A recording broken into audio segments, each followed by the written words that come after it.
की सदस्यता चली गई, घर बैठ गए, अब क्या लग रहा है, कैसे देख रहे हो? देखिए, देखना क्या है, इसमें बहुत जल्दी सदस्यता बहाल होगी। कैसे बहाल होगी? देखिए, मैं आपको बताऊं, बीजेपी आज अपनी जाल में खुद फंस चुकी है। हाँ। बीजेपी को लगा था कि भैया सदा सुनवा देंगे, हाँ। सदस्यता रद्द करवा देंगे। हो गई ना, मेरी बात तो सुन लो। चुनाव भी नहीं लड़ पाएंगे, मैं आपसे 24 में मोदी के सामने कोई नहीं। मैं आपसे यही तो कहना चाह रहा हूँ, इनको ये लगता था कि भैया राहुल गांधी अब ऊपर कोर्ट में जाएंगे। हाँ। ये अपनी प्लानिंग बना रहे थे, पर राहुल गांधी कह रहे दो सजा। तुम्हारे में जितनी औकात है सजा दो, मुझे जेल भेजो। अगर तुम्हारे अंदर ये हिम्मत है मुझे जेल भेजने की, तो मैं जाने को स्वीकार करता हूँ। हमारे बाप दादा जेल गए हैं, हमें जाने से कोई मतलब नहीं। हम कोई सवर कर थोड़ी ना तो जेल में बैठ के माफीनामे लिखेंगे, मोदी जी हमें माफ कर दो, हमें बाहर निकाल दो। बेल क्यों मांगी? बेल क्यों मांगी? मैं एक छोटी सी बात होती है, बेल मांगना या ना मांगना, वो तो एक वकीली लीगल प्रावधान है, वो तो मना नहीं कर रहे, वो थोड़ा डर के बैठ गए। आज मोदी जी, अगर आप वकालत की बात करते हैं, जमानत की बात करते हैं, बेल की बात करते हैं, कुछ भी बात करते हैं, वो तो एक कांग्रेस की लीडरशिप है, जो लीगल टीम है वो काम करेगी। मांग लेते, पीछा छूट जाता, माफी मांग लेते। एक छोटी सी बात, माफी मांगने वाले लोग छोटे हो जाते हैं। माफी मांग के हम लोकतंत्र को छोटा कर देते।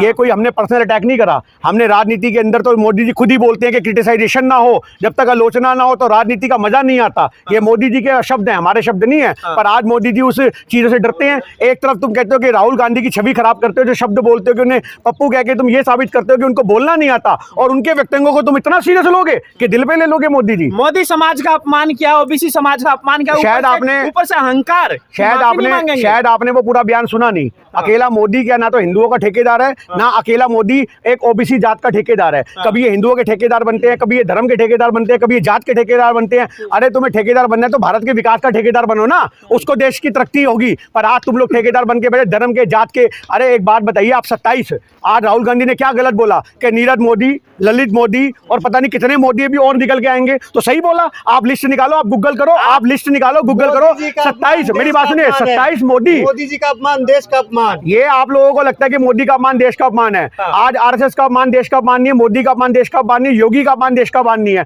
एक राजनीतिक आदमी का अपमान कब से देश का अपमान होने लग गया? ये बताइए, मोदी, मेरी बात सुनिए, आपको देश पे भरोसा है कि नहीं है? कानून पे भरोसा है नहीं है? मेरी बात, आपको कोर्ट पे भरोसा है नहीं है?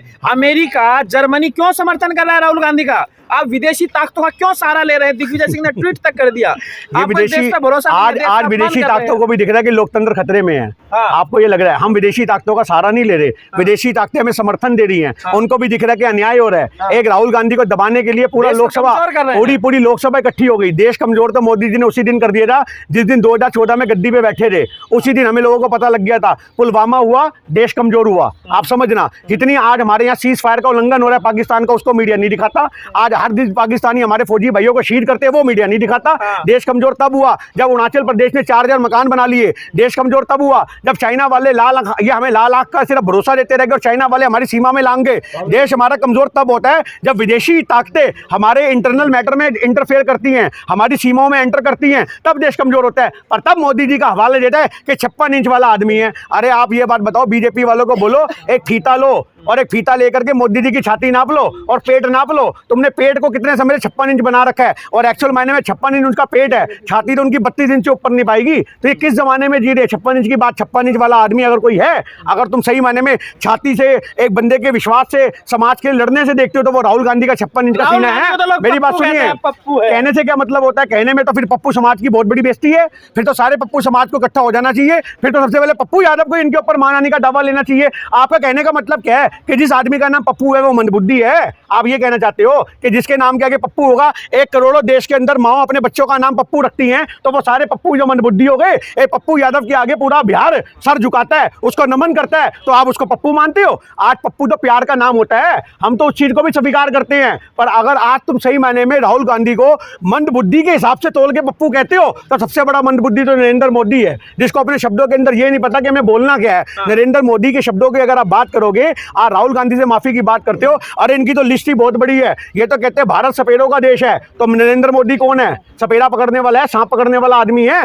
तो ये बोलना चाहिए। नरेंद्र मोदी विदेशों में जाके बोलते हैं हमें भारत में पैदा होने में पाप लगता है, शर्म आती है। तो आप ये सवाल करो नरेंद्र मोदी से, तुम्हें भारत में शर्म क्यों आती है? बेटी बचाओ बेटी पढ़ाओ, जो तुम्हारे मन की मंशा है तुम वो लोगों के आपने जाहिर करते हो। पटना हाईकोर्ट से भी नोटिस मिल गया राहुल गांधी को, वहां पर पेश होना है। अभी जो है यूके वहां से भी जो है ललित मोदी ने कहा कि हम जो है केस दर्ज करेंगे। अब कैसे देख रहे हैं राहुल गांधी? अरे उन भगोड़ों चारों तरफ से घिर गए हैं राहुल गांधी। ललित मोदी हो या आपके नीरव मोदी हो, इन भगोड़ों की इतनी औकात होगी?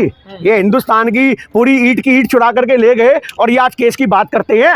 आज सोचने की बात है ये भागे कैसे, आप सोचो ना। अरे सबसे बड़ी बात, लोग ये सवाल नहीं करते नरेंद्र मोदी से कि नीरव मोदी से। मेरी बात सुनो, ललित मोदी कह रहे हैं मैं भगोड़ा, भारत का पैसा वापसी दिया, भारत का पैसा वापसी दिया, राहुल गांधी पे केस होगा। जब हुकूमत करने वाले, शासन करने वाले अपने बाप बन के बैठ जाए ना, तब हर आदमी की बिल से अपना बाहर निकल के आ जाता है। आज तक तो ललित मोदी बाहर नहीं आया, नीरव मोदी बाहर नहीं आया। आज अपने बाप का संरक्षण दिखा तो फटाफट से निकल के बाहर आ गए। तो आज सोचने की बात हमारे देश में ये है कि जब तक हमारे देश के अंदर, जब तक हमारे प्रधानमंत्री बनना चाह रहे हैं क्या? प्रधानमंत्री लोग प्रधानमंत्री, जबकि पूरा देश मोदी को चाहता है, प्रधानमंत्री बहुत छोटा पद है उनके लिए, आप याद रखना। अच्छा, राहुल गांधी, अब राहुल गांधी, आप एक बात बताइए, महात्मा गांधी कौन से प्रधानमंत्री थे? आज नोटों पे छपे हैं, कहीं पे नोट देते हो। आपको एक मिनट मेरी बात पूरी होने दीजिए। महात्मा गांधी कौन थे आप बताओ ना। महात्मा गांधी कौन थे? क्या प्रधानमंत्री थे? आज पूरा देश उनको नमन करता है। आज आपका प्रधानमंत्री नरेंद्र मोदी, जिसको आप कह रहे हो कि भारत उनको सलाम करता है, वो भी नरेंद्र मोदी। आज उनके संगठन के लोग जो महात्मा गांधी को 2 अक्टूबर पे गोली मारते हैं, उनके पुतले को फूंकते हैं, और वो भी वहां जाकर के महात्मा गांधी की नतमस्तक होते हैं। आज इस बात को समझो। आज हो सकता है कि अगर राजनीतिक समीकरण कहीं भटक गए तो आपको राहुल गांधी उस ओहदे पे नजर आएगा जहां पर सही मायने में महात्मा गांधी का भी एक ओहदा था। महात्मा गांधी, राहुल गांधी राष्ट्रपिता नहीं है, ये राष्ट्र ब्रदर बनेंगे। ये राष्ट्र, आज मेरी बात सुनो, अभी तक हमारे देश के अंदर 2 टैक्स चलते आ रहे हैं। राष्ट्रपिता का नाम किसको कहा जाता है? महात्मा गांधी को। और माता किसको? मदर टेरेसा को। अभी तक भाई निकल के नहीं आया था। तो हो सकता है राष्ट्र का अगर भ्राता कोई निकल के आए तो वो राहुल गांधी ही हो। अगला इंसान राहुल गांधी हो, जो आज किसी को गले लगाने से पहले ये नहीं सोचता कि वो किस जात का, किस धर्म का आदमी है। भारत जोड़ो यात्रा में उन्होंने आज खुद बोला, भिक्षा मांगने वाले तक को उन्होंने गले लगाया। और आज नरेंद्र मोदी साहब से पूछो, आप तो वहां पे जाते हो तो लाल कारपेट बिछाते हो, कूड़े की बोतलें उठाती दिखती हैं, तो वो इनका एक प्रोपोगेंडा होता है। 4 बोतलें खुद फेंकते, 4 बोतलें खुद उठाते हैं। कहीं से 4 बोतलों के अलावा 4 पत्ते लाएंगे, कचरा लाएंगे, झाड़ू मारेंगे और कहेंगे श्रमदान कर रहे हैं। बताइए, कर्नाटक में राम मंदिर बना रही है बीजेपी। देखिए, कर्नाटक में तो भी सरकार ही बीजेपी की हटने वाली है।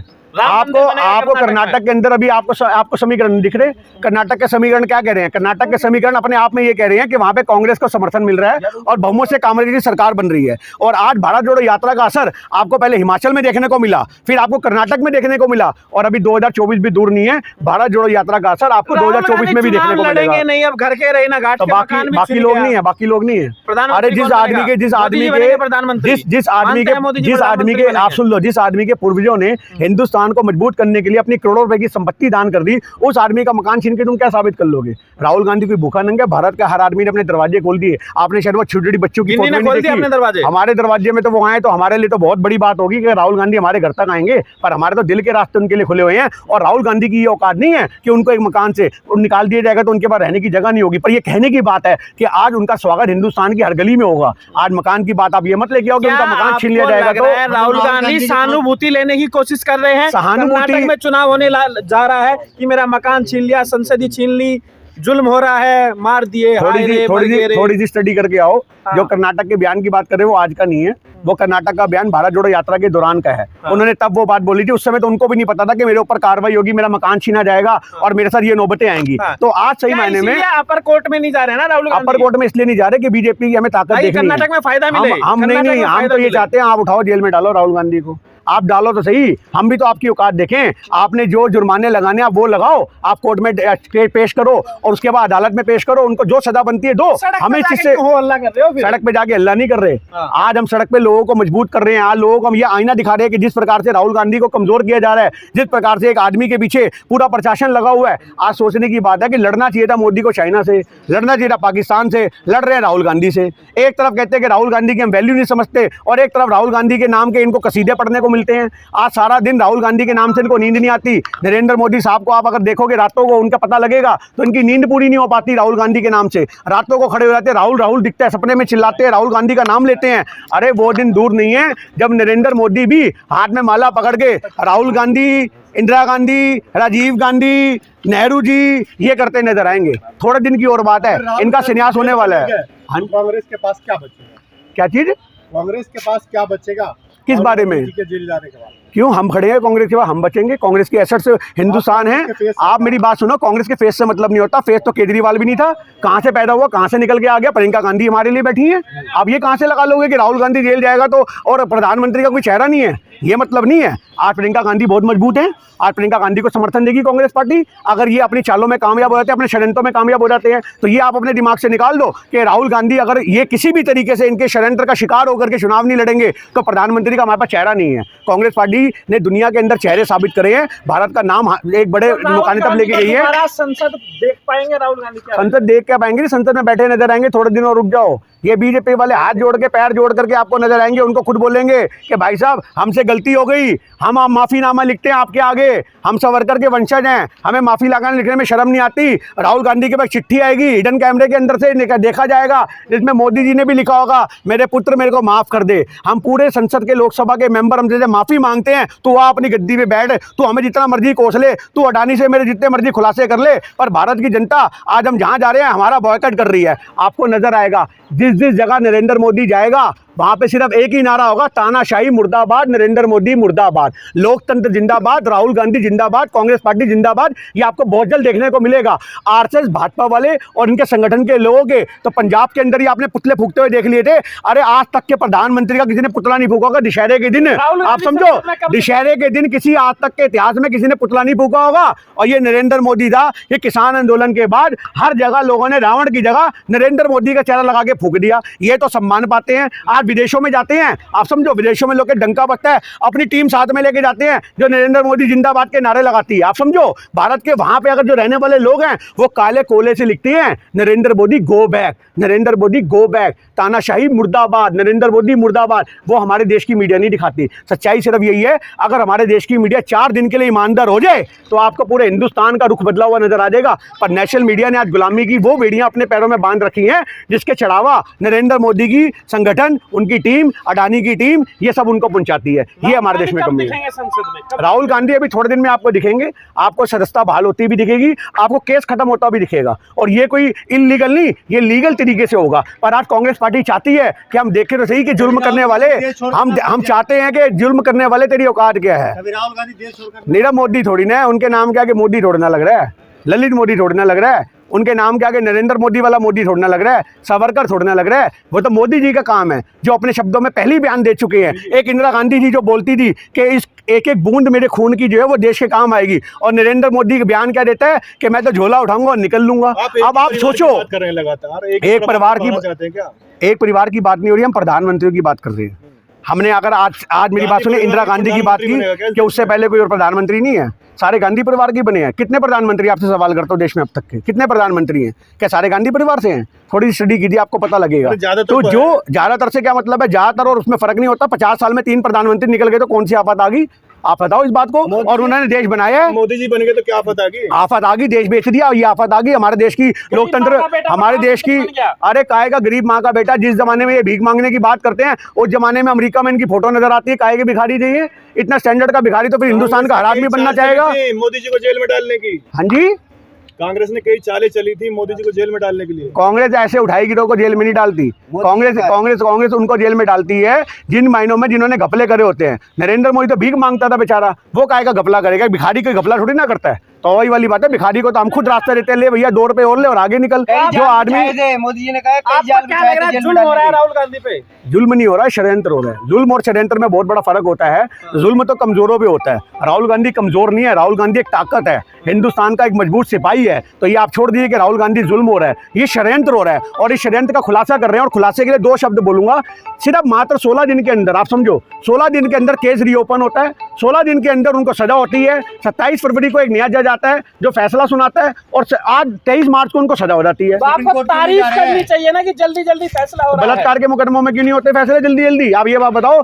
बहन बेटियां रोती रह जाती है, मरती रहती है, कोई से न्याय नहीं मिलता। आज आप सोचो, आज आपको हाथरस कांड नहीं दिखा, लड़की को रातों रात जला दिया, न्याय आज तक नहीं मिल पाया। आप समझो, कठुआ का बलात्कार हुआ, उसके घर वालों को फूकने की बात कर दी गई। आपको ये इनका और दिख जाएगा कि जितने बीजेपी के नेता बलात्कार करते हैं, अभी लड़की को घसीट दिया, उसको तो न्याय नहीं मिला। आप समझो, बुध विहार में रोहिणी के अंदर, तो कैसे न्याय मिलेगा? आज हमारे देश में अगर कोर्ट वालों से हमारा ये मामला है, जिन बहन बेटियों के मुकदमे ड्यू हैं बलात्कार के किस्से चल रहे हैं, उन सभी लोगों से मेरा निवेदन है, सूरत की कोर्ट में जाओ, उस जज के बाद अपनी फाइल पेश करो और वहां वकील पकड़ो और जज को बोलो जिस प्रकार से तूने 20 दिन में राहुल गांधी का फैसला सुनाया है, हमारे भी दोषियों को सजा सुना, हमारी भी इज्जत लूटी गई है, हमें न्याय कब मिलेगा।